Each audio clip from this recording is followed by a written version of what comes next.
We now come to the exercises for Chapter 7. Part A gives you practice in identifying both possessive suffixes and the nouns to which they are attached. So separate the two, analyze each of them, and then translate the phrase. For example, we have devar ka. When I look at this, ka is the second masculine singular suffix, and I'm left with devar. Now that doesn't match my vocabulary list, but it's very close. The only difference is devar versus davar. Why has the kamets become a schwa? Well, if you look at the syllables, you have 3 syllables, de, var, ka. And in a propretonic syllable, which remember is the third to the last syllable so long as the word is accented on the final syllable, a kamets will reduce to schwa.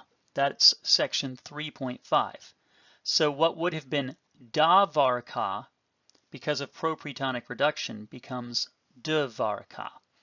Do the rest of section A to practice your ability to recognize both the suffixes and the nouns to which they are attached. Then we come to section B.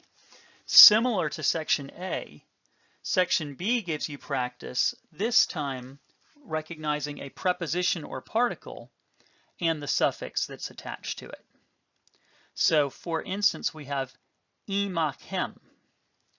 Now kem, you can very easily recognize from your paradigms, is the second masculine plural suffix. That would be y'all or you or yous, depending on where you come from. In front of that, you have ima. Now, you do have to recognize there's a vowel issue, but you can see im very quickly, with. So this is with you, masculine plural. And you need to be able to say it. You could try to say im kem, but pronunciation-wise, that's very difficult. And so, in fact, the suffix gets added onto a longer form of the preposition, imakem.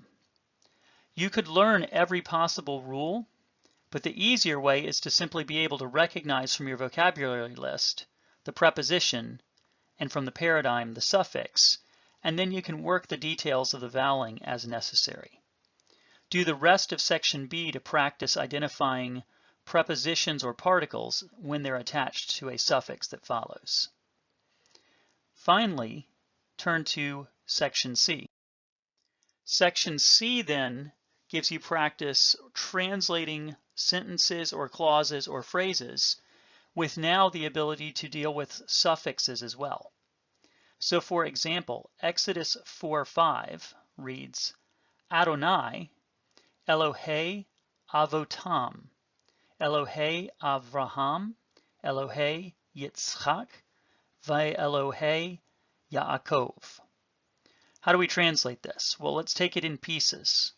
First, we have Adonai, the Lord, and the Lord is then described by this construct phrase, Elohei. Notice that the A ending is a construct ending on what would have been Elohim.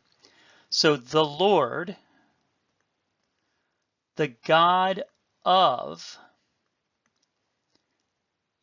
their fathers. Now, how do we say that? Well, first notice that we have on avot. Is the third masculine plural suffix.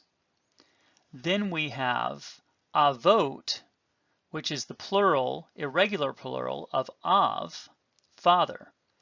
And when there is a possessive suffix on a noun, it will be considered definite. So we say, the Lord, the God of their fathers, because remember, if the final term in a construct phrase is definite, the whole phrase is considered definite. So the Lord, the God of their fathers. And then we have Elohei Avraham. Notice it's the same form. So the God of Abraham. Elohei Yitzchak, the God of Isaac. Ve Elohei, This is and, the, but because it's before aleph, the schwa becomes a tsere, and the God of Jacob.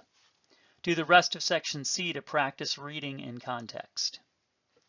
After that, turn to section 8, where we introduce further uses of the Masoretic accent system. Remember that we have been using the accent system merely to indicate where you put the stress on a word. So this is Elohe, because the accent's on the last syllable, not Elohe. There are plenty of other uses of the Masoretic system beyond what we will cover in this book, but one very additional and helpful use of the system is your ability to understand how to break a passage into smaller pieces and be able to translate bite-sized chunks. That's what we introduce in section 11.8.